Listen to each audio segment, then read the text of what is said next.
मैं डॉक्टर राम कुमार सिंह, हिंदी अध्यापक, आप सभी को इस वीडियो व्याख्यान में स्वागत करता हूं।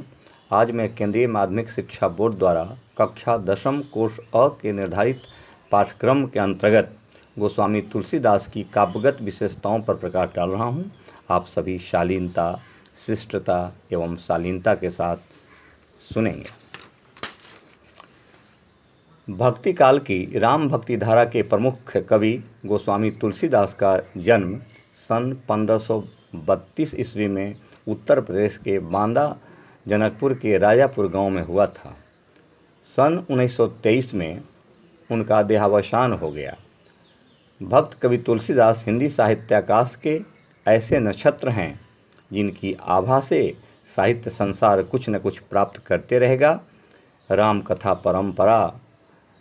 कथा परंपरा में तुलसीदास सबसे अधिक ख्याति प्राप्त कवि हैं, जिनकी कला से हिंदी साहित्य गौरवान्वित है।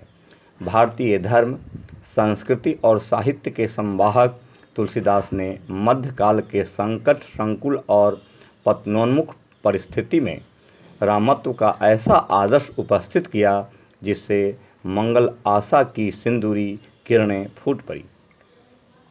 इनकी रचनाओं की संख्या लगभग 35 बताई जाती हैं, जिनमें रामचरितमानस, पार्वती मंगल, जानकी मंगल, गीतावली, विनय पत्रिका, कवितावली, दोहावली इत्यादि प्रमुख हैं।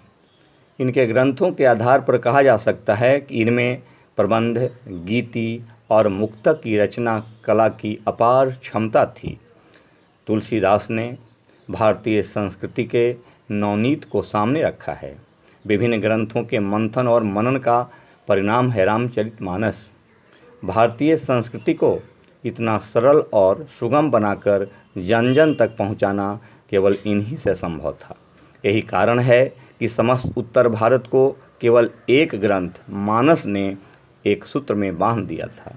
यही कारण है कि जॉर्ज ग्रियर्सन ने तुलसीदास को बुद्धदेव के बाद सबसे बड़ा लोकनायक घोषित किया। हम जानते हैं कि भारतवर्ष में वही व्यक्ति लोकनायक हो सकता है जिसमें समन्वयवादी दृष्टि हो। तुलसीदास का भाव पक्ष अपनी समन्वयवादिता के लिए प्रसिद्ध है।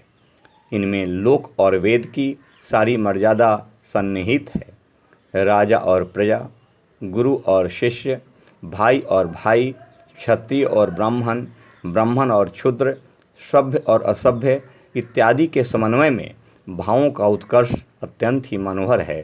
भारतीय सत्यता, सभ्यता और संस्कृति का चित्र कहीं भी मिलता है तो तुलसीदास में। तुलसीदास को भाषा पर जबरदस्त अधिकार था। अवधी और ब्रज दोनों भाषाओं पर उनका समान अधिकार था। भावानुकूल एवं पात्रानुकूल भाषा के प्रयोग में इतने सिद्धहस्त हैं कि साधारण पाठक से लेकर विद्वान तक उनका रसास्वादन करते अघाते नहीं। जहाँ कैकेयी और मंथरा के संवाद में ठेठ घरेलू भाषा का प्रयोग हुआ है, वहीं परशुराम के साथ लक्ष्मण की भाषा में बाल चापल्य है। फिर ऋषिमुनियों की भाषा में गूढ़तम ज्ञान की झलक मिलती है। विचार अथवा भाव जब कला की कटोरी में रखा जाता है तब पाठक को पान करने में रसास्वादन मिलता है। इसलिए आवश्यक यह है कि भावों को उत्कृष्ट भाषा शैली के माध्यम से पृष्ठों पर उतारा जाए। इस दृष्टि से हम तुलसीदास को देखते हैं कि इनकी कला कमनीय है। साहित्य शास्त्र के मान्य रसों, छंदों और अलंकारों के निष्णात कवि तुलसीदास ने प्रबंध, गीति और मुक्तक शैलियाँ अपनाई हैं। इनकी शैली की सबसे बड़ी विशेषता है सहजता, सुबोधता, अलंकार प्रियता एवं प्रवाहमयता। इस प्रकार हम कह सकते हैं कि तुलसीदास भारतवर्ष के ऐसे कवि हैं जिन्होंने हिंदी साहित्य को विश्व साहित्य के सामने खड़ा किया।